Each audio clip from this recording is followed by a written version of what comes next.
अस्सलामु अलैकुम वरहमतुल्लाहि वबरकातुहू। अऊज़ु बिल्लाहि मिनश शैतानिर रजीम। बिस्मिल्लाहिर रहमानिर रहीम। रब्बि इश्रह ली सदरी व यस्सिर ली अमरी वहलुल उक़दतम मिन लिसानी यफ़क़हू क़ौली। रब्बि ज़िदनी इल्मा व अमला। या मुक़ल्लिबल क़ुलूबि सब्बित क़ल्बी अला दीनिक। या रब्बी लकल हम्दु कमा यंबग़ी लिजलालि वजहिका व अज़ीम सुल्तानिक।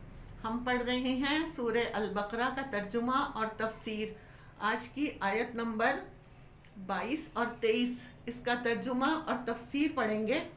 अब फिर मज़ीद दलाइल दिए गए कि क्यों अपने रब की इबादत करो।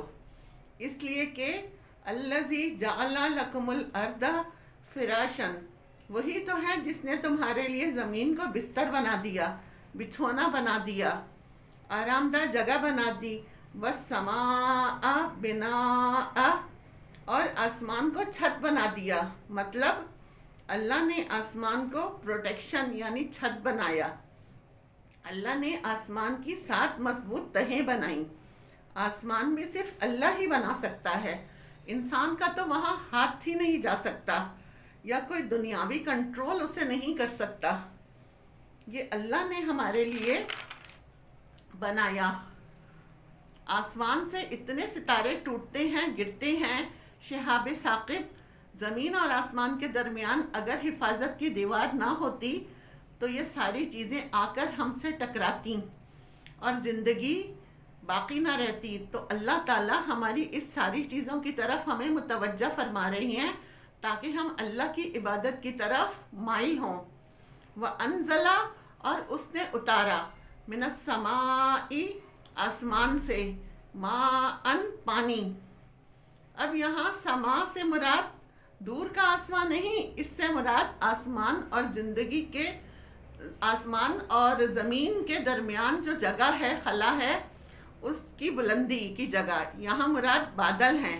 बादलों से पानी बरसाया। फ़अख़रजा बिही, निकाला इसके ज़रिए। किसके ज़रिए? पानी के ज़रिए। क्या? मिनस समरात, फलों में से, रिज़्क़, फलों में से, रिज़्क़न, रिज़्क़, लकुम, तुम्हारे लिए। यानी अल्लाह ने फलों की शक्ल में तुम्हारे लिए रिज़्क़ उतारा। तुम क्या करो? फला तजअलू, ना तुम बनाओ, लिल्लाही, अल्लाह के लिए, अंदादन, कोई मद्दे मुकाबल, कोई शरीक, यानी अल्लाह के मुकाबले में किसी और को माबूद ना बनाओ, किसी और की इबादत ना करो। व अंतुम तालमून, हालांकि तुम जानते हो, क्या जानते हो? कि ज़मीन अल्लाह ने बनाई, आसमान अल्लाह ने बनाया, बारिश अल्लाह ने बरसाई, ज़मीन से फल अल्लाह ने निकाले, सारा रिज़्क़ अल्लाह ने दिया। सब मानते हैं, कोई मोमिन हो या काफिर हो, मुशरिक हो, सब यही कहते हैं, हाँ वही है जिसने ये सब दिया है, किसी इंसान ने नहीं किया। तो जब सारे काम उसके हैं तो फिर इबादत भी उसी की। इय्याका नअबुदु, ये सारा कुछ उसने हमें अता किया है। अब देखें इस आयत से क्या क्या बातें हमें पता चलती हैं। पहली बात ये पता चलती है कि अल्लाह ने हम पर बहुत एहसान किए हैं। इसके हम पर सबसे ज़्यादा एहसान हैं, जिनमें सबसे पहला एहसान हमारी तख्लीक। हम अपने जिस्म के बाल बाल के लिए अपने रब के एहसानमंद हैं। अगर वो हमारे सर पर बाल ना उगाता तो कोई और नहीं उगा सकता था। अगर वो नाक ना बनाता, या इतनी खूबसूरत हमारी नाक ना बनाता, सिर्फ 2 सुराख ही बना देता, तो कोई और ये ना बना सकता था। वो कान अपनी जगह पर ना बनाता, हम सुन नहीं सकते थे। अगर पाँव ना बनाता तो हम चल नहीं सकते थे। देखने के लिए इतनी खूबसूरत आंखें बनाई। वो चाहता तो सबकी एक जैसी गोल सुराख बना देता, उसमें आंखें दे देता। तो ये सबसे पहला एहसान है उसका हम पर। दूसरा एहसान ये है कि उसने जिस ज़मीन पर हमें उतारा, वो ज़मीन एक बिस्तर की तरह है। बिस्तर से क्या क्या चीज़ें हमें मिलती हैं? आराम मिलता है, बिस्तर नरम होता है, और बिस्तर बाइसे सुकून भी होता है। और क्या बात पता चलती है? आसमान को उसने छत बनाया, ये भी हमारे लिए सुकून, बाइसे सुकून है। यानी ज़मीन और आसमान को हमारे लिए बेशुमार फ़ायदों की चीज़ बनाया। جس میں سب سے بڑا فائدہ کیا ہے؟ سکون اور خوشی، کیونکہ فرش اور چھت دونوں دیتے ہیں اللہ نے ہمارے لیے، دونوں سکون دیتے ہیں۔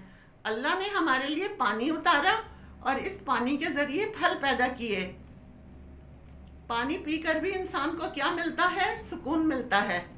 پھل کھا کر بھی کیا ملتا ہے؟ سکون۔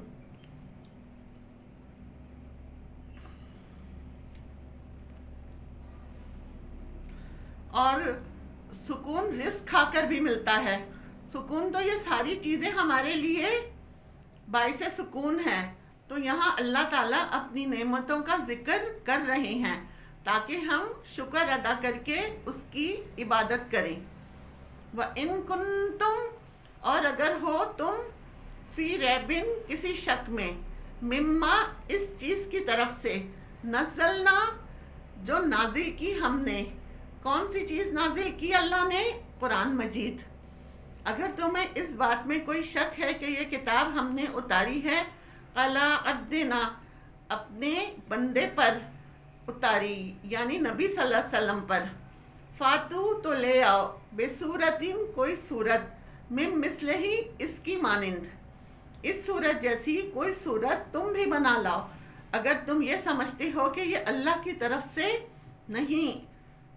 اور عربوں کے پاس ایک ہی چیز تھی کہ کلام جاننا۔ موسیٰ علیہ السلام کے زمانے میں جادو کا بہت زور تھا۔ اللہ نے ان کو ایسا معجزے دیے جس سے جادو کا توڑ ہوا۔ عیسیٰ علیہ السلام کے زمانے میں طب کا بہت زور تھا۔ اللہ نے عیسیٰ علیہ السلام کو ایسے معجزات دیے جس سے طب کا مقابلہ ہوا۔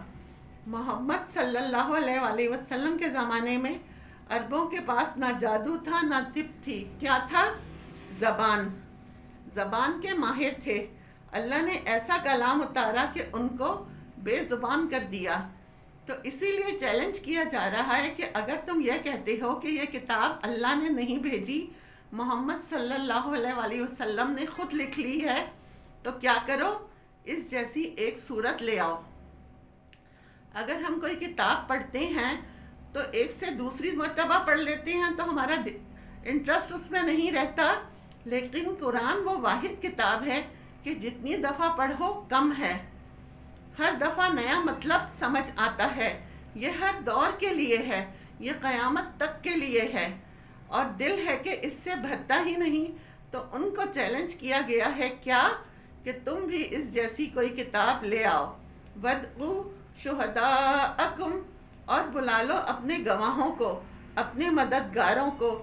خود نہیں کام کر سکتے، اپنے سپورٹرز کو بلا لو۔ من دون اللہ، اللہ کے علاوہ جس کو چاہو اپنی مدد کے لیے بلا لو۔ ان کنتم صادقین، اگر تم سچے ہو، کس بات میں؟ اپنے اس دعوے میں۔ کون سے دعوے میں؟